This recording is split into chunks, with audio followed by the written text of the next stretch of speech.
Picture this. Trading a childhood in the wheat fields of New Zealand for the helm of a billion-dollar Bitcoin empire. Wow. That's the path of Michael Saylor, the man betting big on Bitcoin, and we're unpacking his vision today. Unconventional journey, to say the least. It really is. From those humble beginnings to leading a company holding over 1% 1%. of all the Bitcoin in circulation. We're talking upwards of $16 billion. 16 billion. Wow. It makes you wonder what sparked that change. How does a software company become so into Bitcoin? Well, it was definitely a calculated transformation. They didn't just dip their toes in, you know what I mean? Right.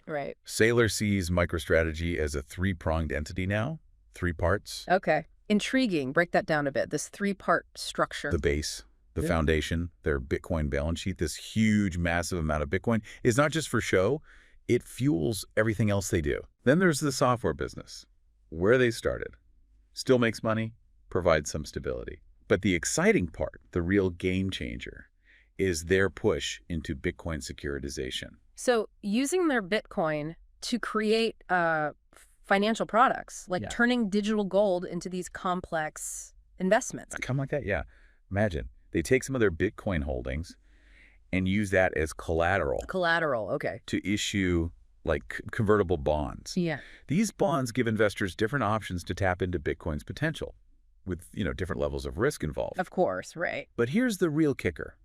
What they do next with the money they get from selling these bonds. They buy more Bitcoin. Exactly. It's a cycle designed to maximize their exposure. Saylor called it, get this, achieving in 5 days what traditional investments take 5 years. 5 years and 5 days. That's a bold statement. Let's make this relatable. What's this mean for someone who's interested in Bitcoin but doesn't want to go all in? This is where MicroStrategy's plan gets interesting.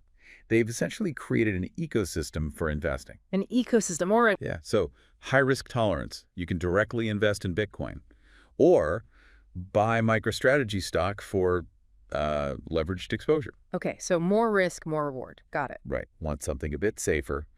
Those Bitcoin-backed bonds are a way to get involved, but with some protection from Bitcoin's volatility. Catering to both the risk takers and the cautious types. Interesting. Yeah, exactly. And this is attractive to, like, institutional investors, pension funds, for instance. They often can't directly hold Bitcoin. Regulations. Right, regulations. But they can access this whole world through MicroStrategy's products. It's like they're building a whole financial district, but in the digital world. What a great analogy. That's inspired by Bitcoin. Yes. Like issuing securities is like selling digital property in this Bitcoin city to raise money quickly. It's a bold vision, the future where Bitcoin isn't just a currency, but the base of a whole new financial system. So you can choose your level of involvement, just like in a real city. Exactly. They've made a way for different investors to participate based on, how much risk they're comfy with. Yeah. And what their goals are. That makes sense, yeah. But what does this do to the existing financial system? Is this good or bad for how things work now? $1 million question. Yeah. Saylor's view is that this is just capital, money, moving from these old inefficient systems to the efficiency of Bitcoin, which he calls, get this, digital energy. Digital energy, okay. Yeah, imagine MicroStrategy using this strategy, becoming the dominant force in issuing Bitcoin-backed securities. It'd be like the Standard Oil of the digital age. Yes, exactly. Who knows if it'll happen, but it just shows how big Saylor is thinking. Standard Oil of the digital age is a pretty striking image. But let's talk about MicroStrategy's stock price for a sec. Okay, yeah. At its highest point, they were valued at something like $43 billion. But their Bitcoin was only around $16 billion. Right. That's a big difference. So is this where BTC yield comes in? Exactly. BTC yield is basically a way to measure how much your Bitcoin holdings grow for each share you own. Okay, makes sense. And Saylor argues that this difference in price, that premium, is justified by the yield, which has been, as you said, quite something. 177% return this year. That's wild. But those kinds of gains, that can't last forever, right? Good point. Even MicroStrategy admits that this level of yield is unlikely to stay that high. So what are they saying? They're projecting a more, I guess you could say, reasonable 4 to 8% in the next few years. It's still pretty good, but a huge drop from 177. What's that mean for the everyday investor? Should they be worried? It depends on if investors trust MicroStrategy's vision. If they believe that even at a lower yield, the strategy will still make money, then things stay stable. But if they start to doubt, things could fall apart. There's always that possibility. It's a risky game, no doubt about it. And they're not just playing their own game either, are they?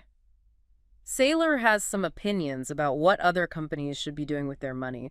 He even suggested Apple should get into Bitcoin with like $100 billion.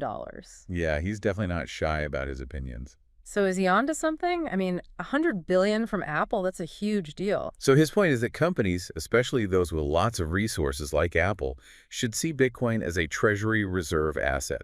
Like alongside their bonds and such? Right.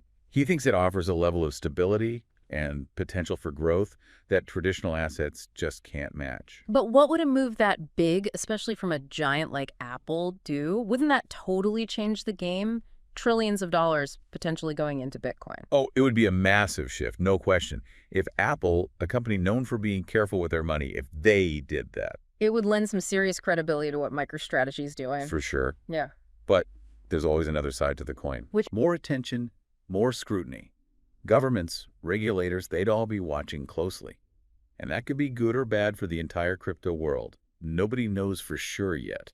A lot to think about. This traditional tech company diving headfirst into Bitcoin, it really shows how the lines are blurring between old and new finance. Yeah, no doubt. That's what makes this whole thing so fascinating. Trailblazer or cautionary tale, you got to admit, they're pushing the limits. They've really got us thinking about a lot. Those Bitcoin-backed securities, what happens if a company like Apple goes all in on crypto? And the big question, can a company really succeed long-term when it's tied so closely to something as unpredictable as Bitcoin? That's the multi-billion-dollar question, given how much MicroStrategy is risking. Exactly. And only time will tell, right? But one thing's for certain, this story is not over yet. It's like still being written, and there could be some crazy plot twists. Yeah, lots of unknowns. So to our listeners, as you're watching this all play out, what stands out to you? Does it make you want to jump into this new world of finance? Or are you sticking with the traditional investments? Whatever you decide, remember, knowledge is key. Keep learning, stay informed, and make decisions that are right for your own financial goals and your risk tolerance. Because in the world of money, just like in life, the best adventures are the ones you take with your eyes wide open. This has been our deep dive into MicroStrategy's Bitcoin City. Until next time, stay curious.